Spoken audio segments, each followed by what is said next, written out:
Heavyweight champion Brock Lesnar. It's great to see you. What's changed? So I got to sit here and watch that and explain to you. Yes, you do, why, my friend. in God's name, are you doing this again? Why are you going back in the octagon for UFC 200? Because I couldn't live with that decision. It was like going back to that interview. It was a hard decision for me to make, and that decision has haunted me for the last 15 months. And I figured I couldn't live like that for the rest of my life. I'm a big believer in living out your dreams and facing your fears and just facing the reality of, I don't want to be sitting 20 years from now saying, you know what, son, you should have went and did that. And here I am. And on the biggest stage of them all, I was on UFC 100, so why not be on UFC 200? So whose idea was this? Who started the conversation?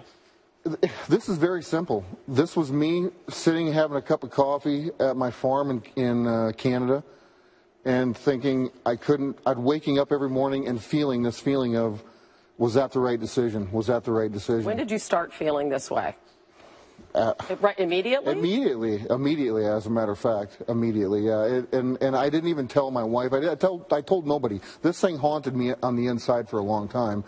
But I thought, you know what, if I was in the WWE, I could still kind of have those feelings inside the ring. But the true competitor in me is still alive and well, and I have to do this. Okay, you left. You had 2 bouts with diverticulitis. So when you left, you weren't healthy. Is this a sense of having unfinished business? Why did this haunt you so much? It haunted me because at the top of my career, I wasn't at the top of my game.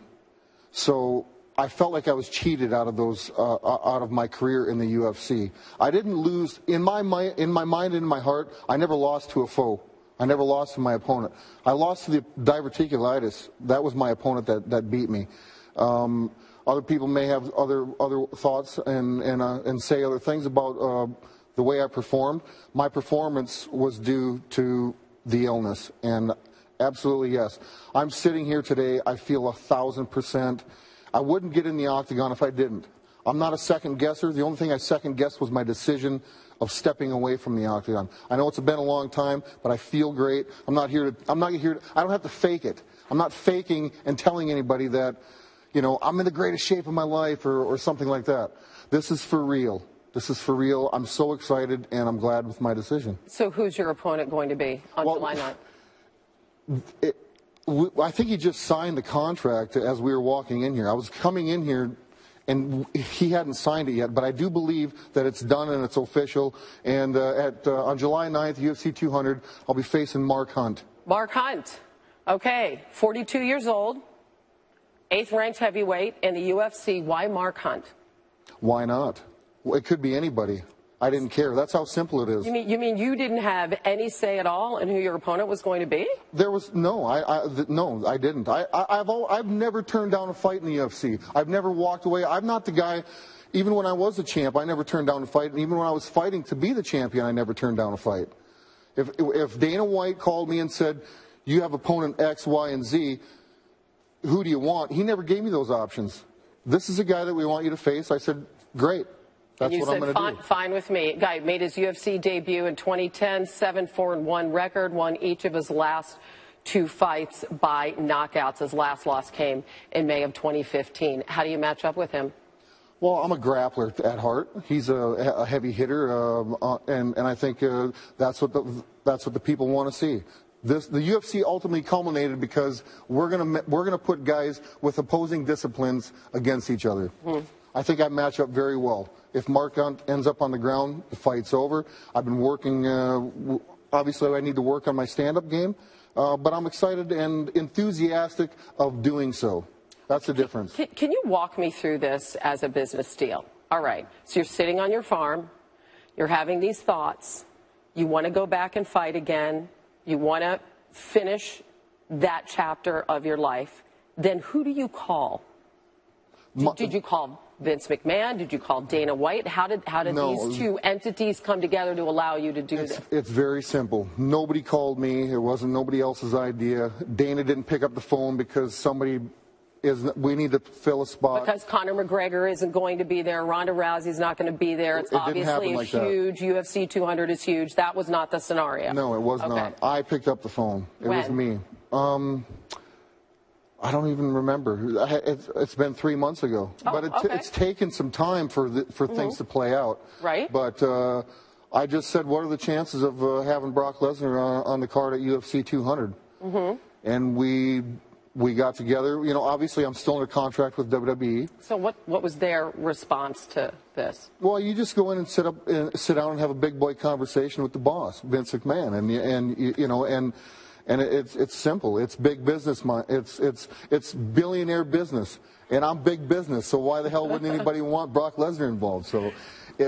He could have been territorial about it. I mean, does the WWE get anything in return for allowing you to do this? I think it's very narrow-mindedness. If you know, I'm a crossover athlete. Okay, I'm the modern-day Bo Jackson, people. I'm excited about it. I'm enthusiastic. I couldn't be more excited and honored, and to have the opportunity that both companies have faith in Brock Lesnar to allow him to step back in the octagon. Even Dana White or the Fertitta brothers, for me to be gone and to have the impact that I did, and for them to allow me to come back and represent this big show is a great honor for me. Why do you think that, in the end, that White welcomed you back? Big business. It's all. I mean, at the end of the day, I'm a prize fighter, and I don't fight. Listen, titles don't pay the bills. What pays the bill? I'm a prize fighter. I fight for money, and it's no different. They're making money. I'm making money. Everybody's making money. That's what this is all about. But more importantly, it's not about the money to me. And I've always said money's very important to me. But you can't step inside the octagon just for the money. This is in my heart. This is from the heart, and it just so happens I'm making a boatload of money. Well, as he says with a big smile on his face. So you told me you don't know where your trophies are, your awards are, but you know what's in your bank account. How much money are you making with this venture? I can't disclose. I mean, there's lots of zeros behind it. Lots of zeros. Like how many is lots? Like whatever it takes to I can't disclose that. Why would I want to? I'm not here to brag about it. I mean, I'm here to state that, listen, I'm a prize fighter, and everybody's making money. And at the end of the day, this is going to be an exciting show for me. I'm honored to be a part of it, and it's humbling to sit here and to actually announce to the world. I feel like a weight has been lifted off my shoulders because I've been carrying this around. And, yeah, it's for real. Is this going to be enough? What if July 9th is a smashing success for you in the octagon? Okay, so you say it will be. At that point, are you going to be able to walk away? Who knows? It may just be a tease, but I don't know. I don't know that answer to that question right now. We'll cross that road when we get there, but first and foremost, I've got a big event after this event, SummerSlam for the WWE. So I'm a busy beaver. That's coming up in August. What can you tell me about your plans for SummerSlam? I have no idea. I don't know. I know that I'm on the card, and I don't know who I'm facing yet. But one thing at a time. That's all you know. One thing at a time. All right. So this fight, UFC 200, is in 4 weeks. How long have you been training for a return to MMA? 8 o'clock yesterday morning. I went for a swim. Come on, that's it? No, I know. How long have you been working towards this? I've been thinking about it for quite some time, and when I had the conversation with Dana, it was a conversation of before I was going to even jump in and see if I needed to get an answer from is this a go or not? Can I participate? Can I do this? And then, I started playing around with it. I started getting into shape. I said and when the people said yes, of the higher powers, then I said, listen, let me get some time, let me feel this out, and we'll kind of just go from there. How different is that from the shape you have to be in for WWE? How much more intense? Total different shape. Right. And there was nothing. I mean, Dana, he didn't even know I was serious about this. I mean, he honored the telephone call, but I just said, well, listen, I'll give you a call in some time, and we'll see if we can move this thing forward. What is it that finally sealed the deal?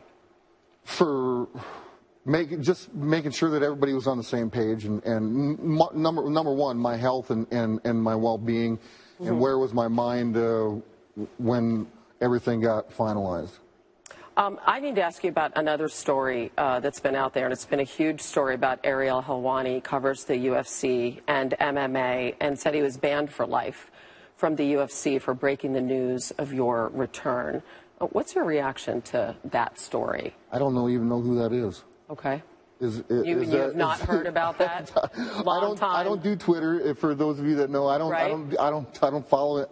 I don't so even you're know. completely unaware. I'm in the dark. Of that story? I have no idea. The only thing I care about is me, and that's I don't know. I can't answer that question. All right. Not at UFC 200, as you and I have talked about, is Conor McGregor, and so you don't do Twitter. He certainly does, and he's talked repeatedly about being a bigger draw than not just you and others were back in the day. What do you see as his impact on the sport? What do you think about the kinds of things that he's been saying? Well, once again, I don't know, but I know of Conor McGregor, and I know that anything. I mean, this sport has evolved from even from the first time that I entered into the octagon, and I think people are finding out that you have to talk, and you have to, more importantly, walk the walk. And so for guys that can talk and walk the walk, I think it's great. I think it's great for the company.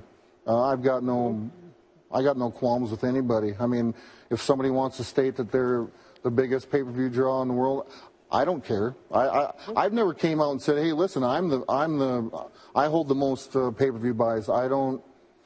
All I know is what I got paid, and I'm happy to do so. And like I said, I'm a prize fighter. I don't hang my championships on the wall because they don't pay the bills. I want to ask you also about Muhammad Ali. A lot of people have been remarking, and everybody has a different perspective on what he meant to you as an individual. I'm wondering, did he touch your life in any way with his legacy and the things that he accomplished and did? You know, I got to meet Ali one time, and all I remember when I met and shook the man's hand was, he never talked. I mean, at the point, Parkinson's or whatever, the illness had taken over, but I just remember when he extended his hand, and he didn't have to say anything to me. It was a weird, not a weird vibe. It was such a gracious handshake, and it was very. I can't even put a word to it. So I honor. You felt something. I felt powerful. something powerful from the man, and that's the only. I've watched pretty much all of his fights, but you did. I met the man one time and never got to. He never spoke a word to me, but I felt the presence and power from him. So it was impactful. I mean, as far I think one of the greatest. I mean, here's a guy that's a boxer.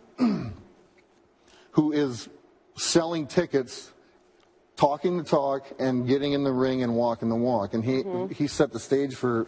I mean, it's business. It's big business. You got to be flashy on the outside and flashy on the inside. So I think it's a tragedy. And my heart goes out to the family to live with Parkinson's for X number. How many years? Very difficult. Very difficult, and that's just a battle in itself. Forget how great of a champion he was. The man had to live with Parkinson's for how many years? That's a feat in its own. And at the end of the day, and I know you want to go back into the octagon and do, just finish that off somehow. Whether you said it'll be in UFC 200 or it'll go beyond that, and you don't know. Your success in the WWE, your success in college. What do you hope that your legacy is? Somewhere along the line, I think maybe somewhere down the line, if I shake a young man's hand and have the same impact that Muhammad Ali had on me, I think that, words can't describe. I can't sit here and talk about legacy. I don't even know what that is. My legacy is whatever people want it to be. All I know is I have to get up every day and look at myself in the mirror, be the man that I need to be for myself, my family, and God, and that's it. You know, legacies are I think people that live on legacy are very shallow in the soul. I'm not. I'm always moving forward, you know, so that's where I'm at with my life. Got a lot to look forward to this summer. You're busy, so I'll let you go. Thank you. You got stuff to do. Brock Lesnar, congratulations. Thank you. On everything, and it's great to have you back on SportsCentre. Look forward to talking to you again soon. Thanks. Thank you very much. Thanks.